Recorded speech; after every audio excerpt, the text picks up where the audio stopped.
마가복음 6장 30절부터 33절까지 한 목소리로 같이 읽겠습니다. 사도들이 예수께 모여 자기들이 행한 것과 가르친 것을 낱낱이 고하니 이르시되 너희는 따로 한적한 곳에 가서 잠깐 쉬어라 하시니 이는 오고 가는 사람이 많아 음식 먹을 겨를도 없음이라. 이에 배를 타고 따로 한적한 곳에 갈새 그들이 가는 것을 보고 많은 사람이 그들인 줄 안지라. 모든 고을로부터 도보로 그곳에 달려와 그들보다 먼저 갔더라. 큰 무리로 보시고 그 목자 없는 양 같음으로 인하여 불쌍히 여기사 이에 여러 가지로 가르치시더라. 아멘.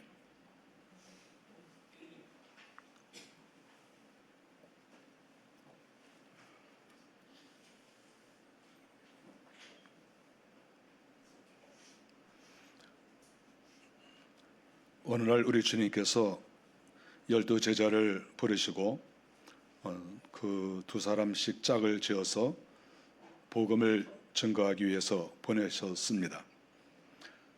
제자들이 둘씩 나가서 복음을 증거하는데 거기서 많은 그런 영적인 경험을 했습니다. 그들이 거기서 보고 느낀 것을 주님께 와서 그대로 보고를 했습니다. 성경에 보니까 낱낱이 보고했다 이렇게 말하고 있습니다. 그 12 사도들이 갈릴리 지방 또 그 외에 여러 지방이 있는데 그 여러 지역을 순회하게 된 것이죠. 성경 8절에 보면은 그 사도들이 복음을 증거하면서 단순하게 예수님께서 우리의 구세주다 메시아다 이것만 가르친 것이 아니라 더러운 귀신을 제어하는 권세를 주님께서 주셔서 그 권세를 사용을 했습니다. 당시에 많은 사람들이 귀신이 들려 있었고 또 병들어 있었다는 증거가 되겠지요. 제자들이 나가서 12절에 보니까 첫 번째로는 회개하라 이렇게 또 외쳤고 13절에 보니까 귀신을 쫓아내고 병자들을 고쳤다. 이 세 가지를 항상 했습니다. 회개하라, 그리고 병든 사람을 치료하고 귀신을 내보내고. 물론 예수님이 메시아라는 사실은 항상 증거했다 하는 것을 알 수가 있습니다. 사도들이 이렇게 복음을 증거하게 될 때 당시의 최고 권력가인 헤롯이 상당히 긴장을 했습니다. 14절에 보면 그 헤롯이 긴장한 그런 내용이 나옵니다. 헤롯이 왜 긴장을 했겠습니까? 바로 그때 당시에 어떤 일이 있었냐 하면 헤롯이 세례 요한을 죽였을 때입니다. 죽인 지 얼마 안 됐거든요. 그런데 예수님의 제자들이 나가서 복음을 증거하고 능력을 행하니까 이때 헤롯과 수많은 권력자들이 긴장을 한 거죠. 깜짝 놀란 거죠. 왜냐하면 세례 요한이 살아서 돌아왔다고 생각을 한 거죠. 세례 요한도 회개를 외치지 않았습니까? 그런데 예수님도 회개를 외치고 12 사도들도 회개를 외쳤어요. 그리고 능력과 권세가 나타났습니다. 그러니까 이 헤롯의 입장에서는 당시에 세례 요한을 죽이고 나서 상당히 두려워했었거든요. 죽일 사람을 죽인 게 아니죠. 그가 메시아이고 그가 대단한 존재라는 것은 이 헤롯이 다 알고 있었어요. 그러나 할 수 없이 그가 세례 요한을 죽였는데 세례 요한을 능가하는 그러한 예수 그리스도께서 나타나시고 세례 요한이 하던 일을 똑같이 행하는 사도들이 여기저기에서 활동을 하니까 아무리 권력자고 자기가 왕이라 할지라도 긴장하지 않을 수가 없는 거죠. 그래서 헤롯이 아주 당황을 하고 있는 그 모습이 성경에 나옵니다. 그래서 14절에 보니까 죽은 세례 요한이 살아났다 이렇게까지 이야기를 한 거예요. 예수님의 제자들이 복음을 증거하는 것은 단순하게 복음을 증거한 게 아니에요. 병든 사람이 치료가 되고 귀신 들린 사람이 그 치료가 되고 최고의 권력자까지도 깜짝 놀라는 이런 사회적으로 상당히 영향을 주고 있는 그러한 복음 전파였다. 그것을 성경이 가르쳐주고 있습니다. 사도들이 이러한 모든 사건을 다 경험을 하고 그리고 30절에 보니까 주님께 와서 자세하게 보고를 했습니다. 사도들이 이렇게 복음을 증거한 내용을 보고를 하는데 어떤 것을 보고했겠습니까? 너무나 뻔한 거 아니겠어요? 자기들이 복음을 증거하니까 병든 사람이 낫다는 거예요. 자기들이 복음을 증거하니까 귀신 들린 사람이 치료가 됐다는 거예요. 결국 열심히 사역을 하고 열심히 일한 그러한 증거가 무엇이냐 하면 당시의 사람들에게 유익이 됐다는 거예요. 유익이 된 사역. 자기가 열심히 일을 했는데 자기만 좋은 게 아니에요. 자기만 영광이 있고 자기만 사람들에게 알려지고 자기 혼자 즐거운 것이 아니라 12사도가 증거할 때에 자기의 즐거움보다 오히려 많은 사람들이 유익이 됐다는 거예요. 병이 치료가 되고 귀신이 쫓겨나가고 천국에 대한 비밀을 알게 되고 마음속에 은혜를 받고 여러 가지로 볼 때 많은 사람이 유익이 되었다. 이것을 여기서 가르쳐주고 있고 그러한 내용이 주님 앞에 보고가 되었다. 이렇게 볼 수가 있는 것이지요. 사람들에게 유익이 되면 우리가 인생 살아보면 알지만 사람들이 좋아합니다. 아니 나에게 유익이 되는데 내가 나에게 유익을 준 사람을 싫어할까요? 그렇지 않겠어요?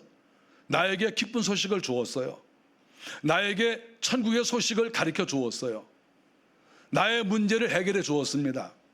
여러분 그 사람이 좋지 않을까요? 그 사람에 대해서 관심을 갖고 또 그 사람이 말할 때 아무래도 한마디라도 더 듣고 싶고 그 사람의 편이 되어주고 싶고 그런 마음이 생기지 않을까요? 그거 당연한 거 아닐까요? 예수님의 제자들이 이 세상에 나가서 복음을 증거했을 때 많은 사람에게 유익을 줬어요. 그것이 영적이든 그것이 물질적이든 그것이 어떠한 것이든 많은 사람에게 도움을 주었다. 그러니까 그 일과 그 사역이 의미가 있다. 이렇게 말할 수가 있는 것이죠.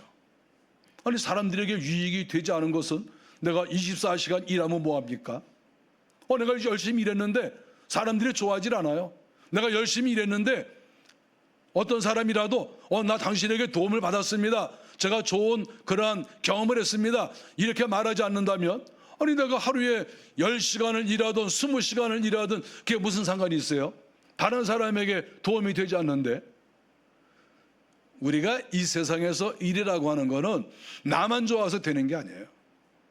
일단 나도 좋아야 되겠죠. 내가 기쁨으로 해야 되겠죠. 그러나 더 중요한 거는 상대가 좋아야 돼요. 다른 사람이 싫다는데 그걸 왜 해? 다른 사람이 싫다는데 다른 사람에게 유익이 되지 않는다는데 왜 그거를 합니까? 그건 할 필요가 없는 것이죠. 우리 주님도 마찬가지예요. 많은 사람이 주님을 따라다니고 12사도가 복음을 증거할 때 수많은 사람들이 따라다녔어요. 그 이유가 뭡니까? 모든 사람들에게 유익이 되기 때문에. 개인의 입장에서 볼 때 나에게 유익이 되니까 주님이 정말 나한테 도움이 돼. 12사도들이 활동을 하는데 정말 나한테 도움이 됐어. 그러니까 주님과 12사도들을 사람들이 존경하고 따르고 그렇게 했다 하는 것을 우리는 성경에서 발견할 수가 있습니다. 우리 주님께서 이런 사도들의 보고를 다 들으시고 31절에 보니까 너희는 따로 한적한 곳에 와서 잠깐 쉬어라 이렇게 말씀하셨습니다. 잠깐 쉬라는 거지요. 쉬는 것과 상대편에 있는 어휘가 무엇이겠습니까? 일하는 거 아니겠어요? 일하는 것과 쉬는 것.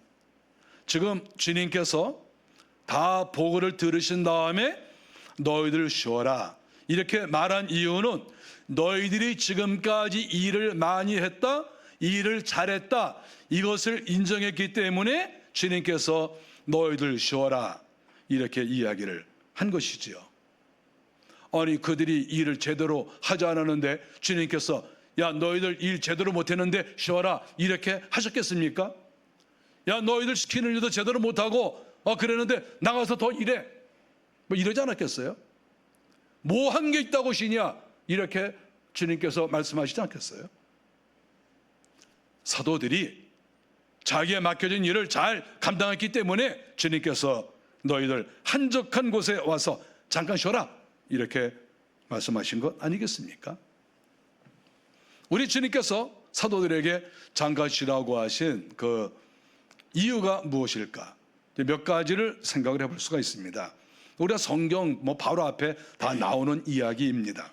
하나하나 생각해 보면, 먼저 첫째로는 사도들이 가르치고 귀신을 내보내고 병을 치료하느라고 상당히 에너지를 소모했고 지쳤을 것으로 생각합니다. 하나님의 일을 한 것이지요. 주님께서 명령한 일을 한 것이지요. 그러니까 피곤하고 힘이 듭니다. 그러니까 첫째로는 주님께서 그들의 사역을 인정해 주시고, 이제 너희들 수고했으니까 잠깐 쉬어라, 이렇게 말씀하신 것으로 우리는 볼 수 있습니다. 또 하나는 사도들이 복음을 증거할 때 많은 사람들에게 회방을 받았습니다. 헤롯이 긴장했다고 하지 않았습니까? 그 외에 서기관들, 바리새인들, 기득권층이죠. 이 기득권층이 사도들에 대해서 저항하고 비판하고 따라다니면서 괴롭게 하고 이렇게 했습니다. 스트레스를 많이 받은 것이죠. 우리가 일을 하면서 다 각자가 느끼는 게 무엇입니까? 일할 때 몸도 피곤하고 정신적으로도 피곤하지만 사실 인생에 있어서 제일 힘든 게 뭐냐 하면 스트레스 받는 거예요. 짜증나는 거예요. 짜증나. 이 짜증을 제일 많이 가져다 주는 것은 저는 가족이라고 생각합니다. 부부라고 볼 수가 있죠. 이건 어느 가정이나 마찬가지죠. 어느 가정이나. 남편이 아내에게 자꾸 이렇게 스트레스를 주고, 또 아내가 남편에게 또 짜증나게 하고, 또 그렇습니다. 자녀들도 부모에게 정말 괴로움을 주기도 하고, 또 부모가 자녀들을 정말 신경질 나게 만드는 그런 일이 굉장히 많습니다. 친하면 친할수록. 우리가 교회 안에서도 예수 믿으러 교회 나왔는데 서로 신경 쓰이게 하고 스트레스 주는 사람들이 있어요. 신앙생활할 때. 1년, 2년뿐만 아니라 30년, 50년 신앙생활을 해도 또 어느 교회에 가도 마찬가지예요. 어떤 사람이 자꾸 괴롭게 해요. 눈에 자꾸 거슬리고 말 한마디 할 때마다 자꾸 속에서 분이 올라오고 이러는 경우가 있어요. 그래서 우리가 인생을 많이 사신 분들이 항상 하는 얘기가 뭐냐 하면, 이 세상에서 제일 힘든 것이 인간관계다, 이렇게 이야기를 합니다. 제일 힘든 거 인간관계예요. 일하는 거 힘들고 어렵지만 사람 상대하는 거 굉장히 어려워요. 만만한 사람이 없어요. 여러분, 만만한 사람이 있습니까? 만만한 사람 없어요. 10명, 100명 예를 들어서 그 이상이 된다고 그럴 때 한 사람 한 사람을 대할 때 정말 신경이 곤도서고 부담되고 그런 경우가 굉장히 많습니다.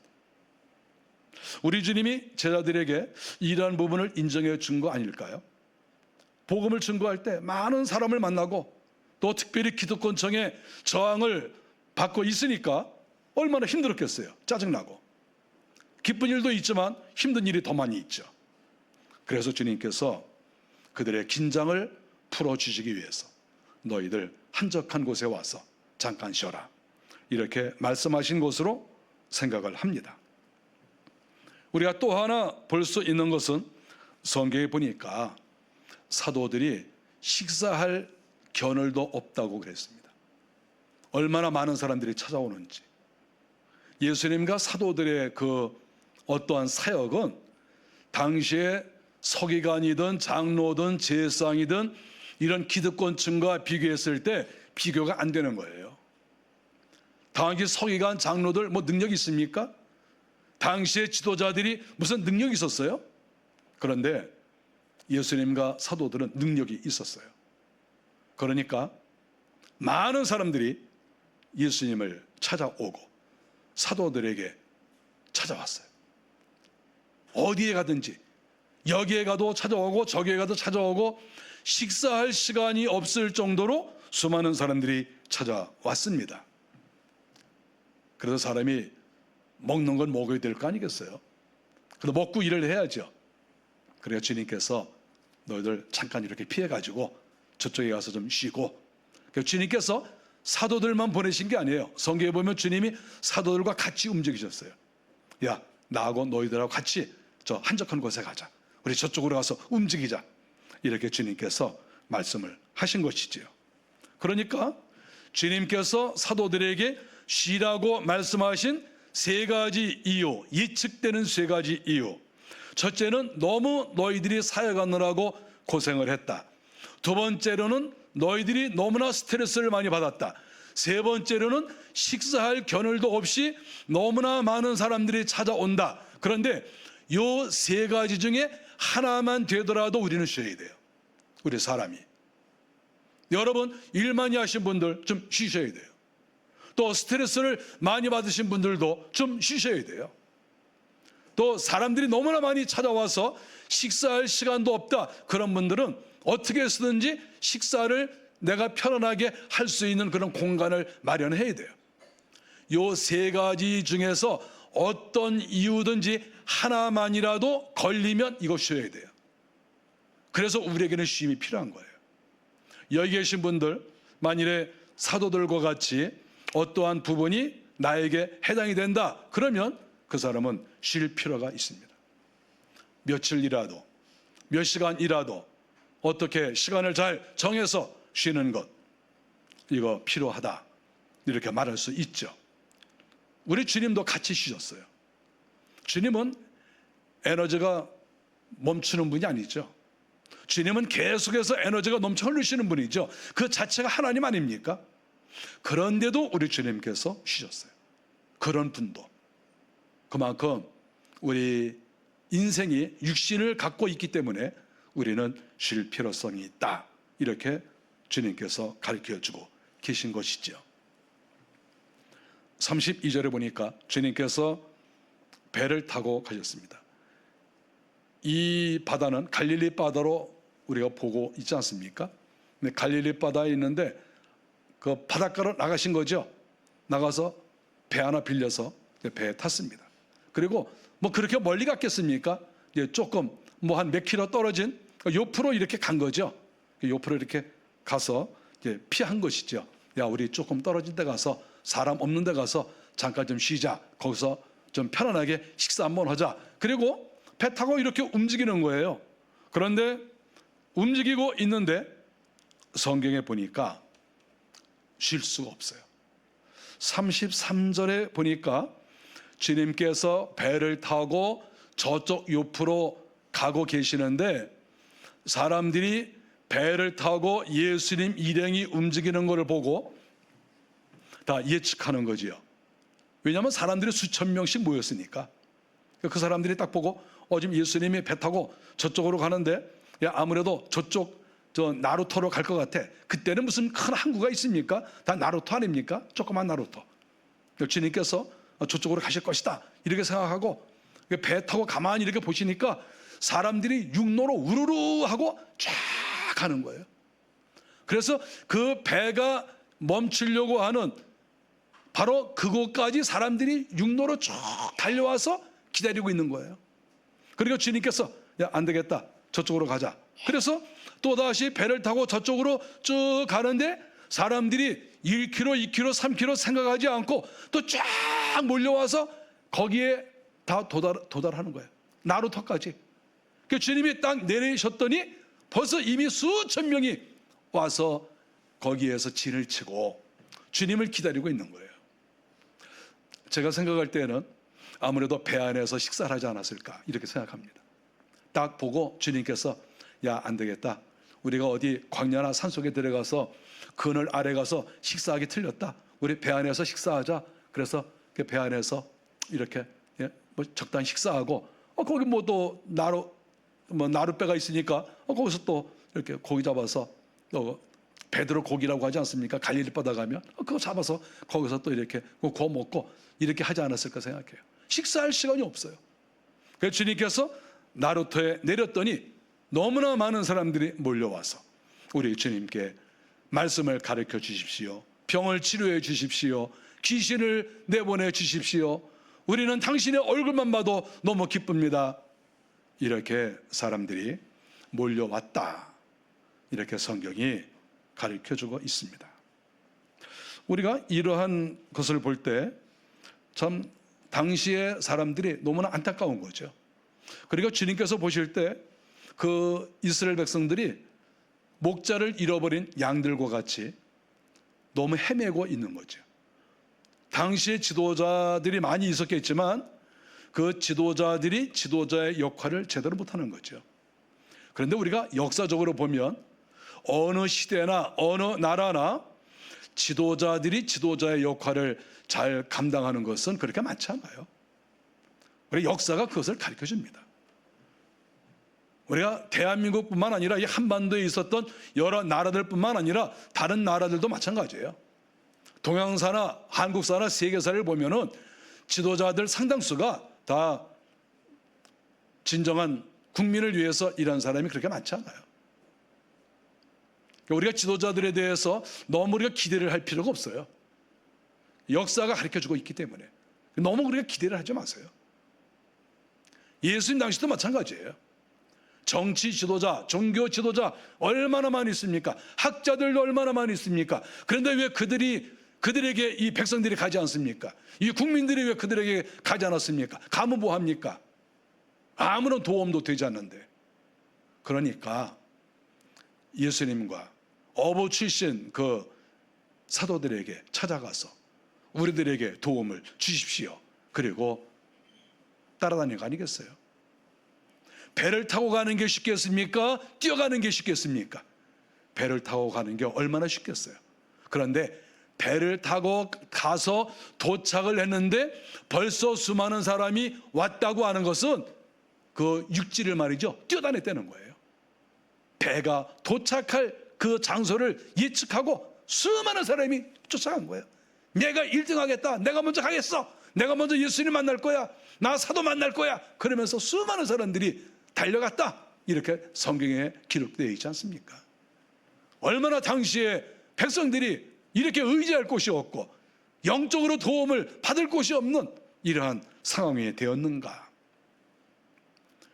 이런 것을 볼 때 정말 가슴이 아픈 것이지요. 우리 예수님과 사도들은 많은 사람들이 보고 싶어하는 사람이 됐어요. 영광스러운 것이죠. 우리는 보고 싶지 않은 사람이 많죠. 보지 않아도 괜찮은 사람이 많지 않습니까? 우리 솔직히 그렇지 않습니까? 우리가 내가 지금까지 알고 지내는 사람들을 여러분 다 보고 싶어 합니까? 아마 보고 싶어 하는 사람이 글쎄 10% 20% 될까요? 나머지는 안 봐도 괜찮죠. 여러분 어떻습니까? 저는 그런데 저는 제가 지금까지 본 사람들 많은 사람들 보았지만 꼭 보고 싶은 사람은 그렇게 많지 않아요. 여러분도 그렇죠. 근데 저는 보고 싶죠. 그렇다고 하세요. 저도 여러분들이 보고 싶으니까. 아니 우리가 냉정하고 솔직하게 생각해서 보고 싶은 사람이 많지 않아요. 우리 각자가. 저도 생각해 보면 보고 싶은 사람이 그렇게 많지 않아요. 가끔 가다가 생각나는 사람이 있지만 정말 보고 싶다 이런 사람은 그렇게 숫자가 뭐 수십 명 수백 명 그렇게 되는 것은 아니에요. 예수님과 12 사도들은 보고 싶은 사람이 된 거죠. 왜 그렇게 했겠습니까? 일을 열심히 하니까, 사람들에게 유익을 주니까. 나에게 유익을 주는 사람이라야 보고 싶은 거예요. 사람은. 아니 나에게 유익도 주지 않는데 그 사람이 뭐가 보고 싶겠어요? 나에게 물질적이든 정서적이든 학문적이든 무엇인가 도움이 되니까 그 사람 보고 싶은 거 아니겠어요? 이렇게 주님과 12 사도는 많은 사람들에게 보고 싶은 대상이 되었다 하는 것이지요. 일을 열심히 하니까 사람들도 좋아하고 이렇게 한 것이지요. 우리가 가만히 보면 이렇게 일을 많이 하는 사람들, 이런 사람들을 보면 누가 시켜서 하는 것보다는 스스로 일을 합니다. 하나님의 일도 마찬가지죠. 누가 시켜서가 아니라 스스로가 하고 싶은 거죠. 하나님과 나 사이에 1대1로 하나님, 제가 이거 하고 싶어요. 열심히 하죠. 누가 보든지 보지 않든지 그거 상관없죠. 그거 내가 열심히 하는 거예요. 또 그런 사람은 열매가 많을 수밖에 없어요. 아니, 내가 열심히 하는데 거기에 열매가 없겠습니까? 당연히 열매가 있고, 또 열매가 많이 있으면 또 그 열매를 관리까지도 해야 돼요. 우리가 만일에 나와 관계를 맺고 있는 유력한 사람들이 많이 있으면 우리가 그분들도 서로 좋은 사이로 지내려면 시간을 내야 돼요. 서로 사랑하고. 그런 시간이 많이 필요한 것이죠. 그래서 일을 많이 하시는 분들은 절대로 누가 시키는 게 아니다. 자기 스스로 열정을 가지고 일한다. 이렇게 말할 수가 있죠. 제가 1년에 한두 번씩 꼭 이야기하는 내용이 있습니다. 오카노 목사님에 대한 말씀입니다. 오카노 목사님은 제가 존경하는 그런 사랑의 교회 창립하신 목사님이죠. 저희 학교 은사도 되시고, 저는 그분께서 어느 날 자기는 가족들하고 휴가 한번 가본 적이 없다 이렇게 말씀하셨을 때 저는 너무 충격을 받았어요. 가족들하고 휴가 한번 제대로 가본 적이 없다. 그 얼마나 유명하신 분입니까? 얼마나 큰 교회를 이루셨습니까? 그분께서 마음만 먹으시면 얼마든지 좋은 데 가서 이렇게 시간을 보낼 수 있는 분이 아니겠어요?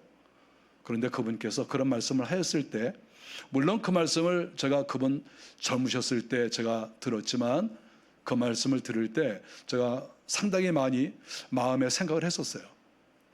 저분은 저렇게 큰 일도 많이 하시고 참 귀하신 분인데 가족을 잘 못 챙겼구나. 그런데 옥 목사님은 그거를 자랑거리를 여기신 것은 아니죠. 그것이 정석은 아니에요. 그렇지만 워낙 하나님의 일에 열정이시다 보니까 그렇게 됐다는 것이죠. 그게 원칙은 아닌데. 여러분, 우리가 오카노 목사님 본받을 거 많이 있는데 그거는 본받지 마세요. 알았습니까? 그거는 본받으면 안 돼. 그건 옥 목사님이 워낙 훌륭하시니까 그런 것이고, 가정을 돌아봐야 돼요. 특별히 남자들은 가정을 잘 돌아봐야 돼요. 가정 식구들, 아내하고 자녀들하고 휴가도 가고 또 외식도 하고 가정을 잘 돌아봐야 돼요. 하나님께서 원하시는 거예요. 우리가 우리 옥 목사님도 그렇게 하시는데 우리도 따라가야지, 그건 아니에요. 훌륭하신 분들은 일을 열심히 하시기 때문에 어떤 한쪽에 소홀할 수가 있어요. 우리는 완벽하지 않아요, 누구든지. 그러나 가족을 돌아보는 것, 이거 상당히 중요한 것이다, 이렇게 말할 수가 있죠. 일하기 좋아하는 사람과 일하기 싫어하는 사람의 특징이 있어요. 이렇게 일을 하기를 좋아하는 사람은 열정적으로 어떤 일이든지 하는 거죠. 하나님의 일, 가정의 일, 그 외의 경제활동, 어떤 것이든지 열정적으로 하려고 해요. 이것은 역시 일하기를 좋아하는 사람, 바로 그런 사람의 어떤 전형이다, 이렇게 말할 수가 있겠죠. 그러면 일하기 싫어하는 사람의 특징은 어떤 것이 있을까요? 일하기 싫어하는 사람의 특징은 첫 번째로 제가 이거 생각해 본 것은 할 일이 별로 없는 거죠. 할 게 없다는 거죠. 나 할 게 별로 없어? 이렇게 말하는 거죠. 그리고 이런 사람들의 특징은 일을 하는 것인지 쉬는 것인지 분간이 안 돼요. 이게 이제 특징이라고 볼 수 있죠. 저 사람 일하는 건가? 저 사람 쉬는 건가? 이게 구분이 안 돼요, 구분이. 항상 쉬니까. 항상 쉬는데 이게 뭐 일하는 건지 분간할 수가 있어야지. 몸은 뭔가 움직이는 것 같고 손은 움직이는 것 같은데 열매가 없는 거예요, 이게. 아무것도 열매가 없어요. 그러면 그거 뭡니까? 그거 일 안 하는 사람이에요. 또 일하기 싫어하는 사람의 특징은 늘 마음속에서 쉬고 싶은 거예요. 나 쉬고 싶다. 늘 그런 생각을 가지고 있어요. 또 하나는 노는 것에 익숙해요. 일하기 싫어하는 사람. 일하지 않는 게 익숙해요. 몸에 뱄어. 너무 자연스러워요. 일하지 않는 게. 뭐 아침에 늦게 일어나거나 또 뭔가 하는 것처럼 움직여도 하나도 열매도 없는 것. 이런 걸 하면서 하루를 보내요. 자기는 뭘 해? 하긴 해. 그런데 열매가 없어요. 그래서 일하는 것과 노는 것을 분간할 수도 없고 노는 것이 아예 몸에 뱄어요. 놀면서 일하는 줄 알아. 놀면서. 제가 인생 살면서 이런 사람 많이 봤어요. 맨날 놀고 있는데 자기는 뭐 한다고 그래. 다른 사람이 볼 때는 노는데. 아주 노는 게 재밌고 익숙해요. 그렇게 재밌어, 노는 게. 그러므로 이런 사람의 특징은 가난할 수밖에 없습니다. 잠언 10장 4절에 보니까 손이 게으르고 놀리는 자는 가난하게 되고 일하지 않는 사람은 필경 가난이 찾아옵니다. 우리가 가난을 환영하는 사람은 일하지 않는 사람이에요. 더 이상 얘기할 거 없어요. 하나님이 복을 주시지 않는다, 누가 어땠다 저땠다 그런 거 말할 필요 없어요. 뭐 나는 흙수저네 어쩌네 그거 말할 필요 없어요. 가난한 사람은 이유 없이 그 사람은 일하지 않는 사람이에요. 아무리 세상이 힘들고 어려워도 열심히 일하면 가난에서 벗어날 수 있어요. 이유 없어요. 이유 없어.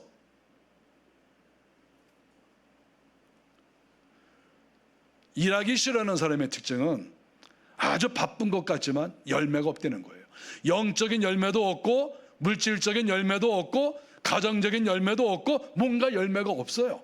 열매가 보이질 않아. 그런데 본인은 일했다고 생각을 하겠죠. 뿐만 아니라 다른 사람들에게도 영향을 주지도 못하고 다른 사람의 관심을 끌지도 못합니다. 일하지 않는 사람은 열매도 없기 때문에 다른 사람의 관심을 끌지 못해요. 다른 사람에게 관심을 받지 못하는 사람은 나는 열심히 일하지 않는다 이렇게 생각하면 거의 틀림없어요. 아니 열심히 일해서 열매가 있는데 왜 사람들이 관심을 갖지 않을까요? 관심을 갖지 않을 수가 없어요.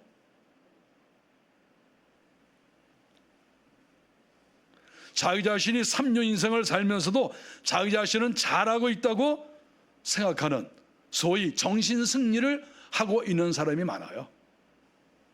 남들은 인정 안 하는데 자기 혼자 잘하고 있다는 거죠. 이게 정신승리예요. 이 정신승리를 하는 사람의 특징을 제가 가만히 이렇게 살펴보면 누구의 충고도 듣지 않습니다. 시편 115편 6절에 보니까 귀가 있어도 듣지 못하며 코가 있어도 맞지 못하며. 아니 사람이 귀가 있으면 들을 수 있어야 되잖아요. 누가 무엇이라고 말하면 적어도 들어봐야 될 거 아니야. 그게 맞는지 틀리는지 어쨌든 들어봐야 될 거 아니에요. 무조건 귀를 막어. 아니 코가 있으면 냄새를 맡아봐야 될 거 아니에요. 그런데 왜 코가 있는데도 냄새를 안 맡아? 왜?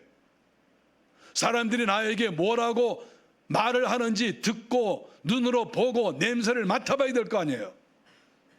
왜 혼자만 잘났다고 해? 이런 사람은 발전성이 없고 결국에는 아무런 열매도 없고 문제가 있어도 고칠 생각도 없고 그런 거죠. 자기 집 천장에서 지금 비가 내려서 빗물이 뚝뚝 떨어지고 있는데도 지붕에 올라가서 집을 고칠 생각을 하지 않고 집안에 딱 누워서 빗방울이 딱딱 떨어지면 와 운치 있네 그리고 누워있는 사람이죠. 고칠 생각도 안 하고 그거를 재미로 생각하고 그런 사람 굉장히 많아요. 정신승리하고 있는 거야. 옛날이나 지금이나 다를 거 없어요. 똑같아요. 우리의 사람은 일할 때도 있고 쉴 때도 있습니다. 일은 열심히 해야 됩니다. 열매는 열심히 일한 사람에게 자연적으로 따라옵니다. 능력도 따라오고 존경도 따라오고 물질도 따라오고 여러 가지가 따라와요. 열심히 일을 하다 보면. 지금 당장 내 눈앞에서 큰 게 보이지 않아도 계속 열심히 일을 하면 시간이 많이 지냈을 때 자기도 모르는 사이에 열매가 있는 거예요. 우리가 사람은 항상 열매가 자기 손에 금방 잡히기를 원해요. 누구든지. 저도 마찬가지였어요. 그러나 열매를 내가 금방 내 손에 붙잡아야 되겠다 이런 생각 다 내려놓으시고 열심히 일했어요. 하나님 앞에서 주님 바라보고 어떤 일이든지 하나님이 기뻐하고 이 세상에 필요한 그러한 일을 열심히 하는 거예요. 그러면 언젠가 내 손에 무엇인가 다 잡히게 되어 있다, 이렇게 볼 수가 있습니다. 또한 주님께서 사도들에게 하신 말씀 가운데 이 잠깐 쉬어라 이렇게 말씀을 했습니다. 우리 주님께서는 사실 쉬신 적이 거의 없죠. 우리가 쉬는 것도 잠깐 쉬는 거예요. 쉬는 거를 너무 좋아해서는 안 돼요. 우리는 하나님 앞에서 6일 동안 열심히 일하고 제7일은 하나님 앞에서 쉰다, 이런 기본적인 생각을 가지고 열심히 일해야 됩니다. 쉬는 거 좋아해서는 안 돼요.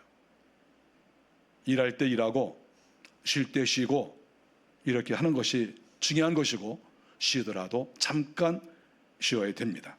우리 주님께서 언제 너희들 한 달 가서 쉬어라, 너희들 1년 쉬어라 이렇게 말씀하신 적이 있습니까? 그렇게 하신 적이 없어요.